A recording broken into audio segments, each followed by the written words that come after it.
Welcome. In this video, I'll show you how to add a payment method on Epidemic Sound. Before we start, if you don't have an Epidemic Sound account yet, you can use the link in the description or pinned comments to get a 30-day free trial. You'll be able to test premium music, sound effects, and other main features without paying during the trial. So it's the best way to follow this tutorial with your own account. Okay, you actually have two ways. So the first method is by going to your profile right here, click on it.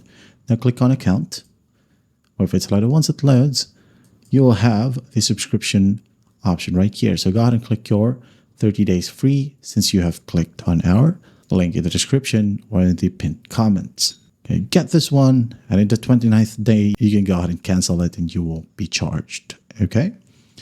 Now the other option, go ahead over to your profile and then just click on pricing. And in here, you could basically choose Pro, which is the best one. Okay. You can go ahead and get it for free. Just click on it. And then once done, when you go ahead and add your payment method right here, it will be automatically saved. Okay. You don't have to add it manually. Since you have attached your payment method to this subscription right here, it will then go ahead and automatically be attached to your account. Okay.